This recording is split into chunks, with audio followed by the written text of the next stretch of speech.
కొత్త కథల కోసం అన్విక టీవీని సబ్స్క్రైబ్ చేసుకోండి. అందరూ వీడియోస్ చూస్తున్నారు కానీ ఎవరూ సబ్స్క్రైబ్ చేసుకోవట్లేదు. దయచేసి సబ్స్క్రైబ్ చేసుకోండి. రామాపురం గ్రామంలో రామయ్య అనసూయాదేవి దంపతులు బియ్యం వ్యాపారం చేస్తూ ఉండేవారు. ఊరి వారందరికీ రామయ్య అనసూయాదేవి అంటే చాలా నమ్మకం. ఊరిలో ఎన్ని దుకాణాలున్నా వారి దగ్గరే కొనుగోలు చేయడానికి ఇష్టపడతారు అక్కడి ప్రజలు. రామయ్య పెద్ద కొడుకు చంద్ర అక్కడే లెక్కలు రాస్తూ ఉండేవాడు. అలాగే చిన్న కొడుకు సూర్య మిగతా పనులవి చూసుకుంటూ ఉండేవాడు. మొత్తానికి ఇంట్లో వారందరూ కష్టపడి పని చేసుకొని సంతోషంగా ఉండేవారు. ఒరే చంద్ర, సూర్య, మీ ఇద్దరికి పెళ్లి వయసు వచ్చిందిరా. పక్క ఊరిలో పెళ్లి సంబంధాలు చూసొచ్చాం. ఈ రోజే పెళ్లి చూపులకి వెళ్ళాలి. త్వరగా రెడీ అయ్యి రండ్రా. అబ్బా, ఏంటి నాన్న, మీరు చూసి వచ్చారంటే అది ఖచ్చితంగా సరైందే అయి ఉంటది. మళ్ళీ మేం చూడటం ఎందుకు చెప్పండి? అవును నాన్న, మీరు చూసేది ఎప్పుడు సరిగ్గానే ఉంటుంది.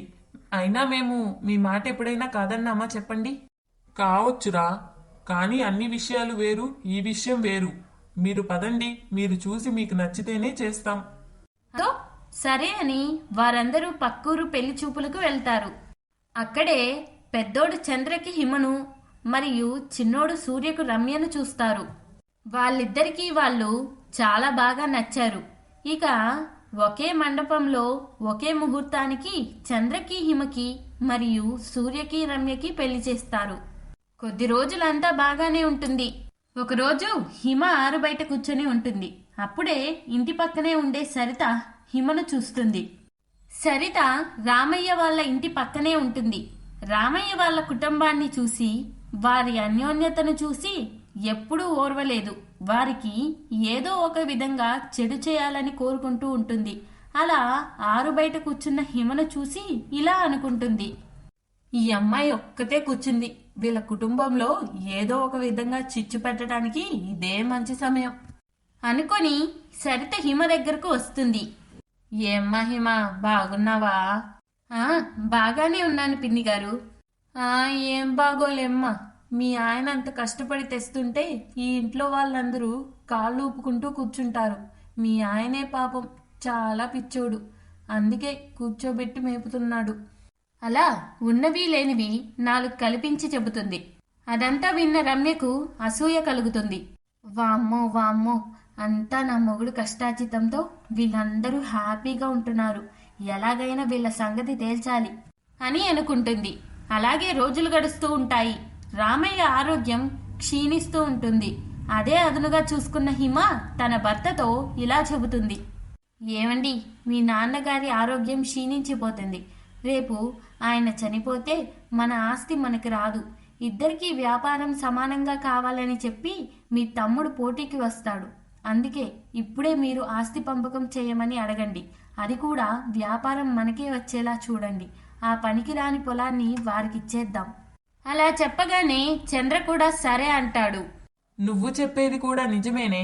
వ్యాపారం అంతా మనకే దక్కేలా చూడాలి అనుకొని తల్లిదండ్రి దగ్గరకు వెళ్తారు.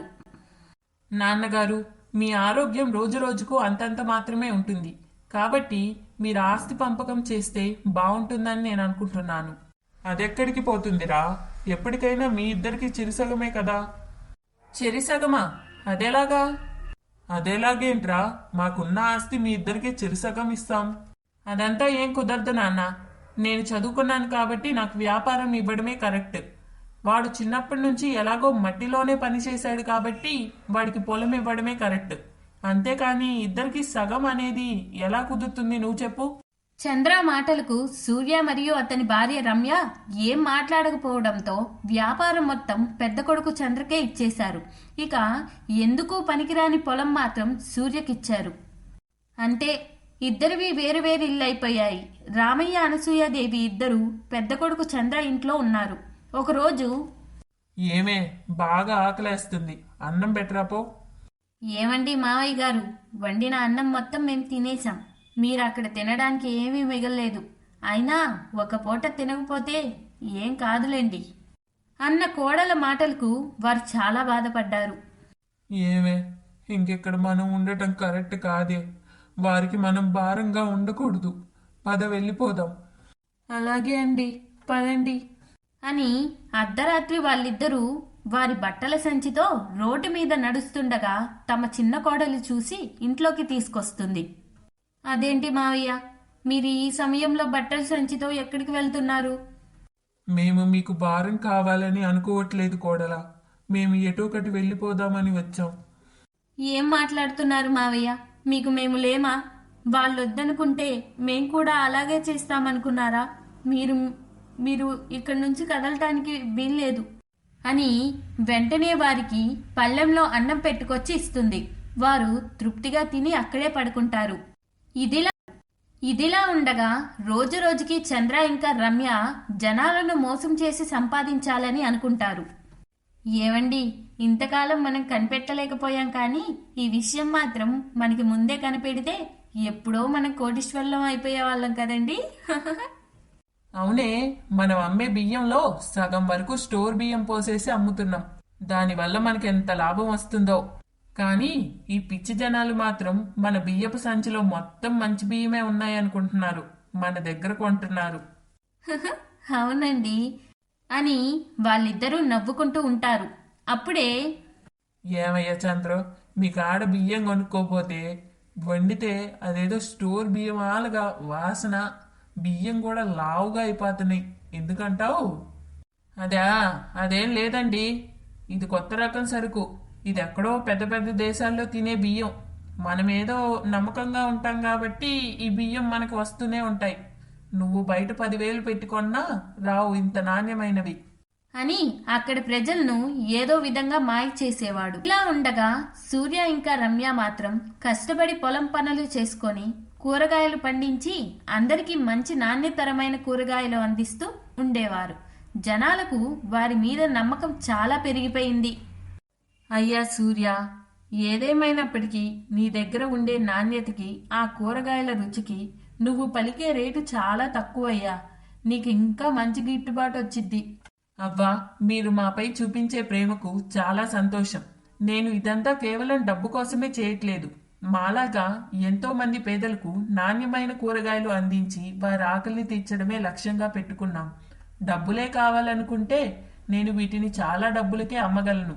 కానీ పేదలందరూ కొనుక్కునేలాగా ఉండాలన్నదే నా ఆశ. నా భార్య కూడా అందుకే నాకు సహకరిస్తుంది. మీలాంటి మంచి వాళ్లకు ఎప్పుడూ మంచి జరుగుతుంది బాబు అని చెప్పి అక్కడి నుండి వెళ్ళిపోతుంది. అలా సూర్య దగ్గరికి వచ్చే వారి సంఖ్య పెరుగుతూ ఉంటుంది. వారి మీద నమ్మకం, అభిమానం కూడా అలాగే పెరుగుతుంది. పక్క టౌన్లో ఆర్గానిక్ వెజిటేబుల్స్ ఫామ్ నడుపుతున్న ఓ వ్యాపారి రమేష్. ఒకరోజు రమేష్ సూర్య దగ్గరకు వస్తాడు. సూర్య పొలంలో పని చేస్తూ ఉంటాడు.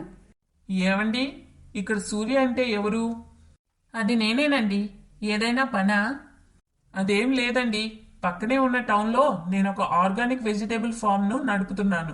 దానికోసం ఒక నమ్మకస్తుడైన మేనేజర్ కావాలని వెతుకుతున్నాను. అందులో భాగంగా ఈ ఊర్లో ప్రజలందరినీ అడిగితే అందరూ మీ పేరే చెబుతున్నారు. అది ఈ ఊరి జనానికి నాపై ఉన్న అభిమానం అండి. అవునండి, ఈ ఊరి ప్రజలందరికీ మీరు ఎంతో సేవ చేస్తున్నారు. అందుకే ఈ ఊరి వాళ్ళు మీకు అభిమానులయ్యారు. మీలాగే నేను కూడా రైతులందరికీ అండగా నిలబడడానికి ఈ ఆర్గానిక్ ఫామ్ను ఏర్పాటు చేశాను. దీనిలో మీలాంటి వారు ఉండాలని కోరుకుంటున్నాను. అందుకే మీరు అభ్యంతరం లేకపోతే నా ఆర్గానిక్ ఫామ్కి మేనేజర్గా అపాయింట్ చేయాలనుకుంటున్నాను. జీతం 80,000 దాకా ఇస్తాను. మరి మీరేమంటారు? సరేనండి, మాలాగా మీరు కూడా ప్రజలకి ఎంతో అండగా నిలుస్తున్నారు కాబట్టి మీరు అడిగిన దానికి నేను కాదనలేకపోతున్నాను. చాలా సంతోషమండి. రేపటి నుంచే మీరు ఉద్యోగంలో చేరండి అని వ్యాపారి రమేష్ చెబుతాడు. ఆ మాట వినగానే సూర్య, రమ్య ఇంకా వారి తల్లిదండ్రులు చాలా సంతోషపడతారు. ఇదిలా ఉండగా చంద్రహిమల వ్యాపారం చాలా నష్టపోతుంది. ఎవరు చంద్రహిమలను అస్సలు నమ్మరు. వారి బియ్యం మూటలో స్టోర్ బియ్యం కలుపుతున్నారన్న విషయం అందరికీ అర్థమైపోతుంది. ఇక వారు దివాలా తీస్తారు. అన్ని అప్పులైపోతారు. ఇల్లు కూడా అమ్మేయవలసి వస్తుంది. ఇక చంద్రకు బుద్ధొస్తుంది. తన తమ్ముడైన సూర్య దగ్గరకు వస్తాడు చంద్ర. నన్ను క్షమించు సూర్య, నేను చాలా తప్పు చేశాను. అమ్మా నాన్న, నన్ను క్షమించండి. మనమందరం కలిసి ఉంటేనే చాలా బాగుంటుంది. మనమందరం మునుపటిలా కలిసి ఉందాం. అప్పుడు తన తండ్రి రామయ్య ఇలా అంటాడు. ఒరేయ్, నువ్వు తప్పు చేసినా ఆ తప్పును తెలుసుకొని పశ్చాత్తాపడుతున్నావు. ఇంతకన్నా మంచి విషయం ఇంకొకటి లేదు.